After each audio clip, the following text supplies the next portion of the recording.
Hello, boys and girls. Welcome to Lesson 105 of 4th grade Excel. Today we're going to learn how to calculate volume, the volume of a rectangular prism, using this formula, length times width times height.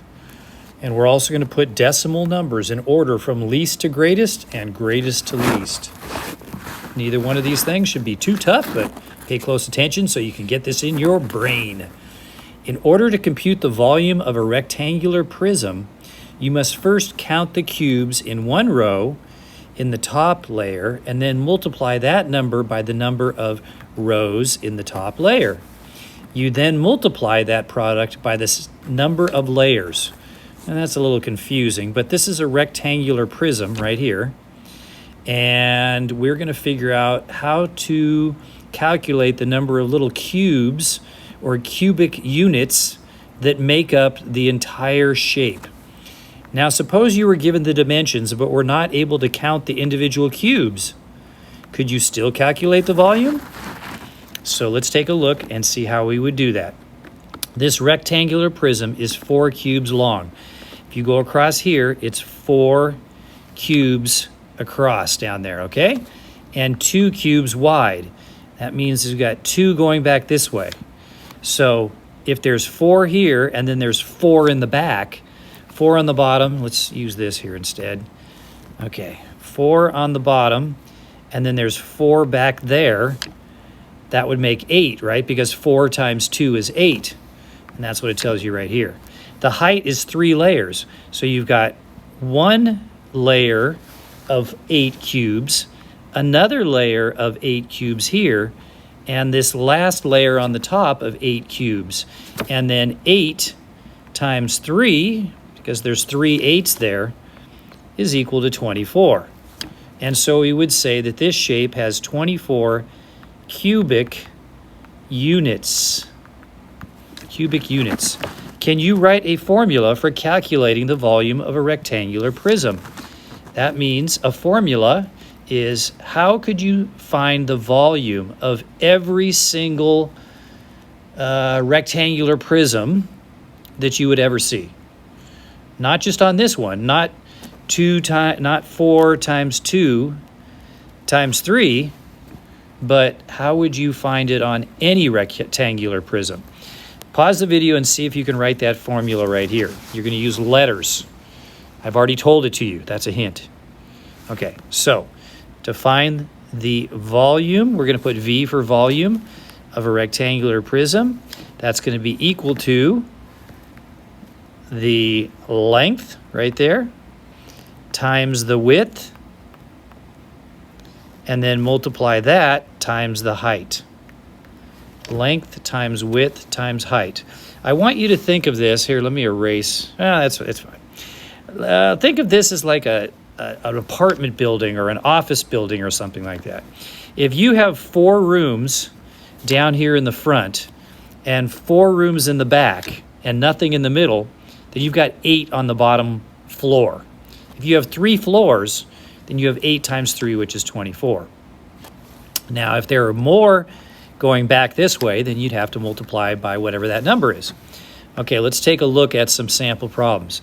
Because of the commutative property of multiplication, will it matter what order you use when multiplying the length, width, and height?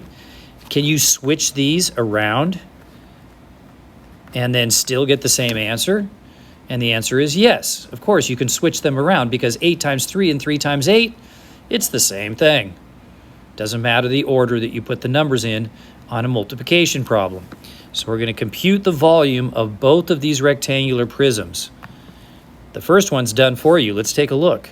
They're saying that it goes 4 yards across this way, 2 yards going back that way, and 2 yards going that way. So all you have to do is multiply 4 times 2 times 2, like they did here. The length times the width, and then multiply that by the height. 2 times 2 is 4. 4 times 4 is 16. 16 cubic yards. Notice the label right there, that the label is cubic yards, not yards, because we're finding out how many cubes make up this shape. And each cube measures 1 yard by 1 yard by 1 yard. It's a cubic yard. So when you write your labels on these, try not to forget to write cubic yards instead of just yards. Okay, pause the video, do number 2. And by the way, the answer is not 9. If you got 9, you did it wrong. So really think about it. Okay. So you should have already solved this one. You got 3, 3, and 3. So it goes, there's 3 cubes going across this way. See? And then there's 3 cubes going back that way. So that means in the bottom level, there's 3 times 3, 3 times 3, which is equal to 9. And then if there are 3 layers going up to the top, that means there's 9 in each layer. So we do 9 times 3 layers is 27. Did you come up with 27? If not, erase and change your answer. And what's our label? Cubic inches in this case. Cubic inches. All right, erase and fix your paper if you need to do that. Make sure you have cubic inches on there. This next part is probably pretty easy for most of you. We're going to put these numbers in order from least to greatest, from smallest to biggest. We have the number 4, which is like 4.00, right? We have 2.43. Think of that as like $4, $2.43, $3.24. We always want to try to have the same number of digits after the decimal point. So here we have 3.4. What if we put a 0 in there? 3.40. So that's like 3.40, right? $3.40. So which one is the smallest? Well, this one's only 2.43. So that one goes first. And now we have to figure out between 3.24 and 3.40, which one's smallest. Well, 24 is smaller than 40. So that's why that one goes second. And then 3.4 or 3.40 goes next. And then 4 would be the largest. Pause the video and try number 4. All right, so we have 5.73, 5.93, 5.20, and then 5 is like 5.00. Okay, so the smallest one out of all these is going to be 5 because there's no extra on 5. It's just plain old 5. All the rest of these have some extra stuff after the 5. And the next smallest one would be 5.2 or 5.20. And now we have to compare these. 5.73 is smaller than 93. So that goes next. All right. Pause the video. I want you to do the rest all the way down to number 10. Here we go. Number 5, the smallest one here. Oh, watch out. I hope you did 7 right, because now we're doing greatest to least. It's just the same. Okay, you might want to pause the video again and fix those if you did them wrong. 4.28, 3.8. Okay, so the smallest one here is 3. 3, 4, 6. This is so easy. 3.28, right? Done with that one. 4.28. Done with that one. 6.38.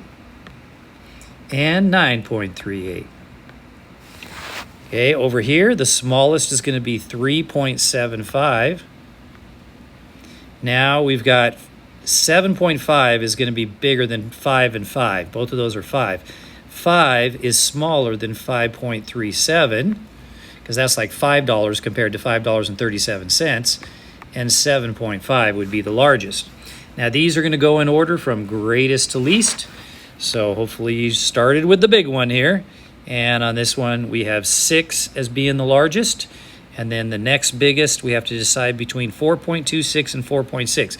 Some kids get confused and they think of 4.6 as the next biggest. Well, actually 4.6 is the next biggest one. But they would think of 26 as being bigger than the 6. But the problem is this is 60, 4.60. You got to fill that 0 in so we have the same number of digits after the decimal point.